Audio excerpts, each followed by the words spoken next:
सुप्रभातम छात्रों, भवतः किमर्थमस्ति? आशासे भवता भवतीनां च कुशलम् अस्ति। मम नाम नीलम शर्मा अस्ति। अहम भवतः संस्कृते अध्यापिका अस्ति। अद्य दिना अस्माकं कक्षा आरम्भ्यम् अहं भवता समक्षः एकः श्लोकः प्रस्तुत करोमि। कृपया शृण्वन्तु। या देवी सर्वभूतेषु बुद्धिरूपेण संस्थिता नमस्तस्यै नमो नमः। धन्यवाद। तो आज हमारा संस्कृत का पाठ 6 प्रारंभ करने से पहले मैं आपको थोड़ा सा पिछली कक्षा में लेके चलती हूँ। लेकिन उससे पहले मैं आपको बता दूं, आपने आज कुछ अलग देखा होगा कक्षा में कि आज मैंने अपना परिचय संस्कृत में दिया है और मुझे अपने बच्चों से पूरी उम्मीद है कि वो भी ऐसे ही जब हम मिलेंगे तब आप संस्कृत में बात करोगे मुझसे, है ना? और आप भी नई नई चीजें सीखोगे और मैं भी नई नई चीजें सिखाऊंगी आपको। तो मैंने जो आपको आज श्लोक सुनाया है, आप उस श्लोक को अपनी उत्तर पुस्तिका में लिखेंगे और उसे याद भी करेंगे। और डेली अपनी क्लास स्टार्ट करने से पहले हम ये श्लोक पढ़ेंगे। तो चलिए, आज हमारा स्टार्ट होगा पाठ 6 भारतीय वैज्ञानिका। पिछली कक्षा में हमने पढ़ा था अपना पाठ 5। वो किसके बारे में था? प्राचीन नगरी काशी के बारे में। मुझे उम्मीद है कि आप लोगों को वो पाठ बहुत ही अच्छा लगा होगा, है ना? तो हमारा आज का पाठ है पाठ 6 भारतीय वैज्ञानिका। जैसे कि इसके नाम से ही पता चल रहा है, यानी कि हम पढ़ेंगे भारत के वैज्ञानिकों के बारे में। जैसे कि भारत जो है हमारा, वो ज्ञान विज्ञान के कारण उसमें बहुत से जगत गुरु विराजमान हैं, है ना? हमारे भारत में ऐसे बहुत से जगत गुरु हैं जिन्होंने भारत के विकास में बहुत ही महत्वपूर्ण योगदान दिया है, बहुत ही सहयोग दिया है और अपने नए नए आविष्कारों से, नई नई नीतियों के कारण भारत को बहुत ही आगे तक पहुंचाया है। तो उनमें से हम कुछ वैज्ञानिकों के बारे में पढ़ेंगे, जैसे आर्यभट्ट, महर्षि भारद्वाज, महर्षि पाणिनि, नागार्जुन, चरक संहिता। इन सब के बारे में आज हम अपनी कक्षा में पढ़ेंगे। तो आइए, जो आपकी पाठ्य पुस्तक है रिद्धि संस्कृतम, उसके माध्यम से हम आपके इस पाठ को पढ़ लेते हैं और भारतीय वैज्ञानिकों के बारे में जान लेते हैं। ठीक है, आइए।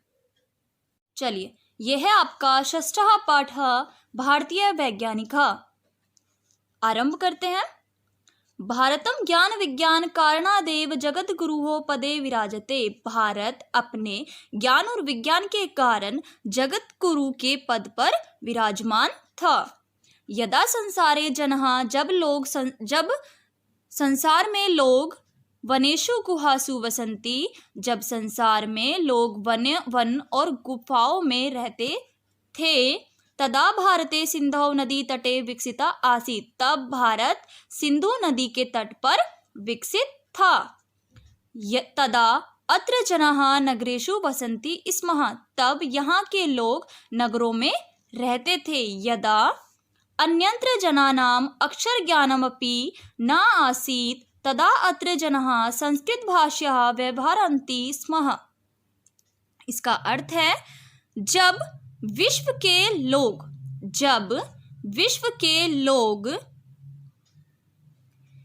लोगों के पास अक्षर का ज्ञान भी नहीं था, तब यहाँ के लोग संस्कृत भाषा का प्रयोग अपने व्यवहार में करते थे। यानी कि जब संसार में अक्षरों का ज्ञान नहीं था लोगों को, तब यहाँ के लोग क्या करते थे?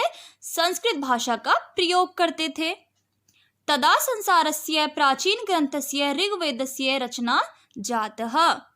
तब विश्व के सबसे प्राचीन ग्रंथ की रचना हुई। कौन सा ग्रंथ था वो?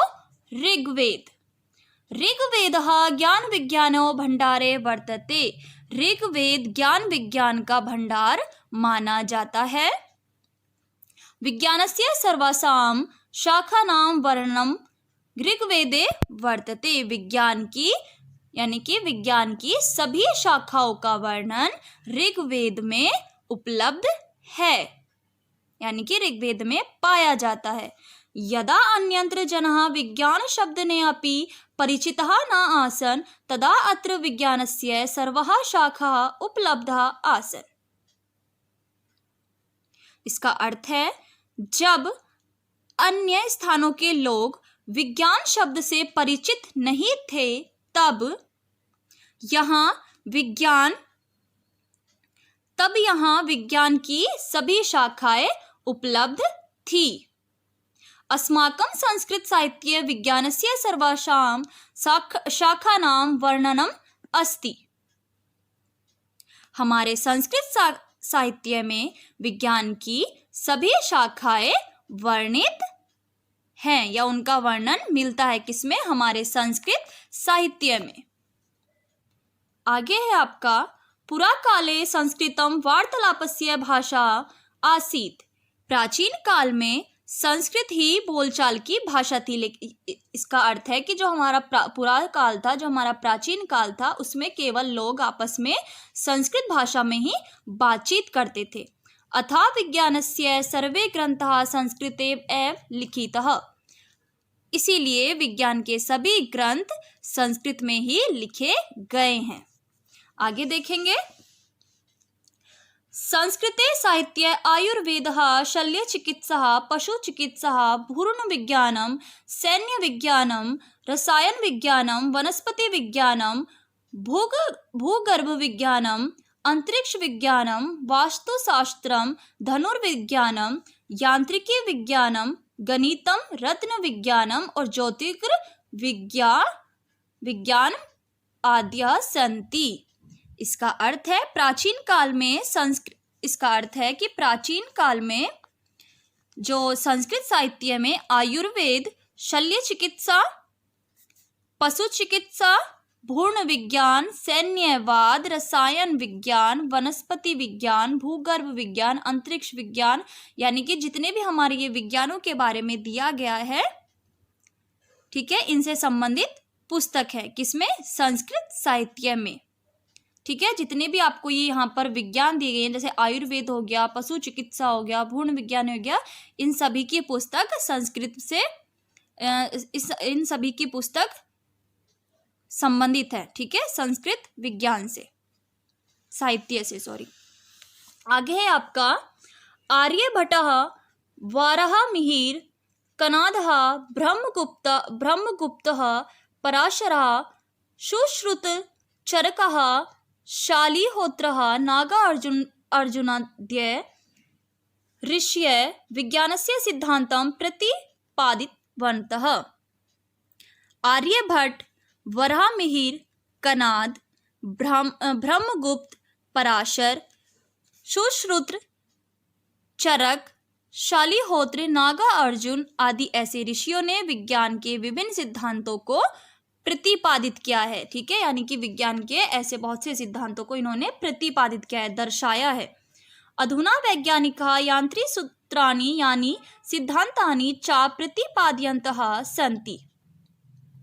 इसका अर्थ है, आज वैज्ञानिक जिन सूत्रों और सिद्धांतों को प्रतिपादित कर रहे हैं, तानि सर्वाणि अस्माकं ऋषयः पूर्व में प्रतिपादितवन्तः। वे सभी सूत्र और सिद्धांत हमारे ऋषियों के द्वारा पहले ही प्रतिपादित किए जा चुके हैं। यानी कि आज जो वैज्ञानिक हैं वो जिन सूत्रों और सिद्धांतों को प्रतिपादित कर रहे हैं, जिन सिद्धांतों और सूत्रों को बता रहे हैं, उनका पहले ही हमारे जो ऋषि मुनि थे उन्होंने पहले ही उनका प्रतिपादन कर दिया था। यथा जैसे सुश्रुतः सहस्राधिकं वर्षम पूर्वमेव नासिकायाः शल्य चिकित्सा अकरोत्।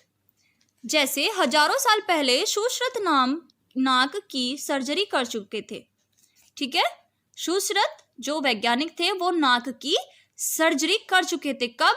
1000 वर्ष हजारों साल पहले। सुश्रुत ने शल्य चिकित्सा का पूरा विवरण, ठीक है, प्लास्टिक सर्जरी, शल्य चिकित्सा का अर्थ होता है प्लास्टिक सर्जरी, यानी कि जो सुश्रुत थे उन्होंने नाक की सर्जरी बहुत हजारों साल पहले ही वो कर चुके थे। शल्य चिकित्सा संपूर्ण विवरण सुश्रुत संहिताम अकरोत्। जो शल्य चिकित्सा है यानी जो प्लास्टिक सर्जरी का संपूर्ण वर्णन है वो सुश्रुत ने अपनी किसमें किया है? सुश्रुत संहिता में किया था।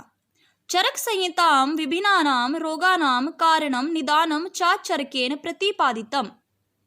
चरक ने चरक संहिता में विभिन्न रोगों के निवारण के तरीके बताए हैं।